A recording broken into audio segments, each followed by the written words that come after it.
Hidup di era modern seperti saat ini telah membuat listrik menjadi salah satu kebutuhan primer manusia. Tanpa listrik, semua kegiatan akan nyaris terhambat, bahkan bisa berhenti sama sekali. Setiap bulannya, tagihan listrik selalu menjadi biaya rumah tangga yang selalu dibayarkan. Tapi, bagaimana jika tagihan yang sudah kita hafal jumlahnya tersebut melonjak drastis tanpa aba-aba? Bahkan mencapai puluhan kali lipat jumlah biasanya. Tak bisa dipungkiri, fenomena tersebut seringkali kita temukan di media sosial. Lantas, apa yang sebenarnya terjadi? Siapa sebenarnya yang mampu mengakali arus listrik sehingga timbul lonjakan drastis tersebut? Harusnya lebih diwaspadai lagi sih kalau kayak gitu. Paling enggak gitu kalau misalnya ada orang yang datang buat ngecek listrik, itu dicek juga kayak kita harus tahu dia seragamnya benar nggak sih gitu, atau ID card-nya ini udah jelas belum gitu.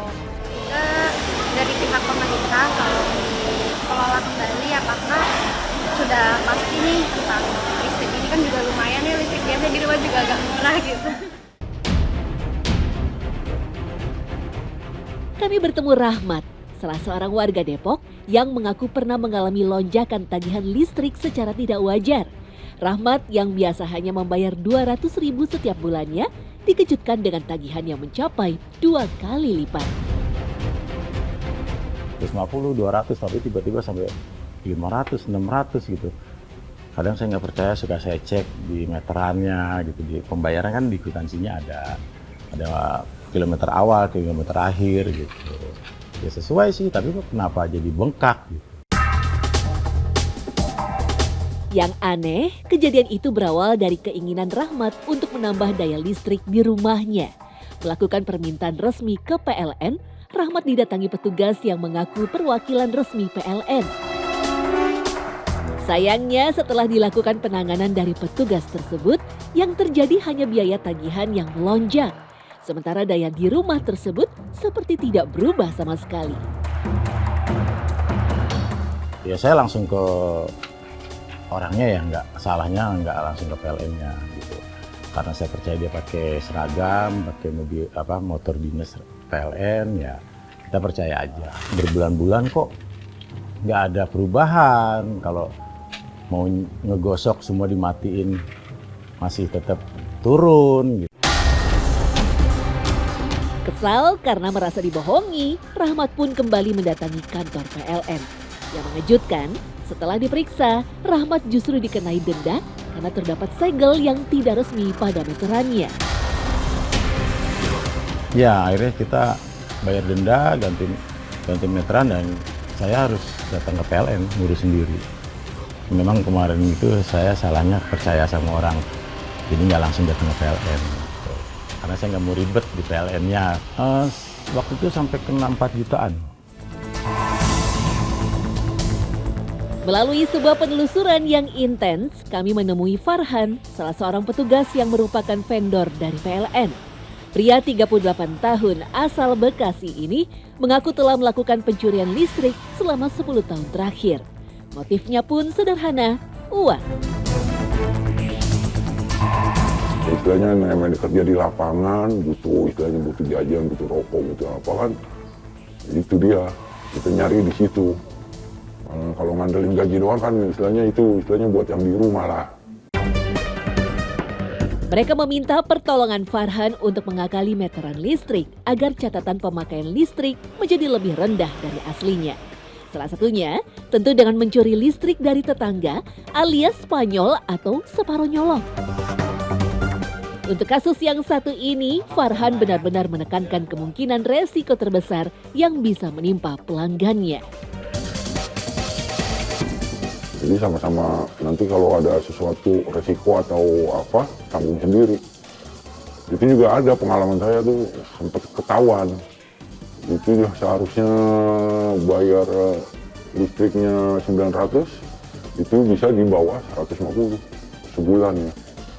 Nah pas begitu ketahuan, dihitung, dia kena hampir 35 juta. Instalasi kabel listrik yang ruwet membuat Farhan mampu melakukan aksinya dengan mulus. Tak hanya sekedar mencuri listrik yang menyambung pada rumah, Farhan juga melayani permintaan ekstrim seperti mencuri listrik langsung pada tiang listrik atau penerangan jalan umum. Aksi ini biasa dilakukan ketika pelanggan tersebut ingin mengadakan acara di rumahnya. Contoh hajatan, ada hiburannya. Itu hiburan kan istilahnya kalau kita hiburan ada dangdutnya. Itu kan otomatis menggunakan listrik yang besar ya. Ya, makanya kalau istilahnya kalau resmi itu kan harus menggunakan genset. Kalau yang tanpa genset, ya mau nggak mau, nah kita harus gimana caranya? Kita ngambil aliran listrik, kita sambungin langsung ke untuk peralatan-peralatan kayak contoh organ tunggal, dangdut-dangdut pool gitu. Farhan menunjukkan pada kami bagaimana aksi tersebut dilakukan. Peralatannya sangatlah standar, hanya tespen, tang, dan gunting. Bisa dibilang, Farhan tak mengeluarkan biaya sama sekali ketika beraksi. Sebagai petugas lapangan, dia memang telah dibekali alat oleh kantornya. Kita cek dulu aliran listriknya. Apabila tespen nyala berarti ada aliran listriknya kan. Apabila nggak ada aliran listrik berarti ini nggak nyala.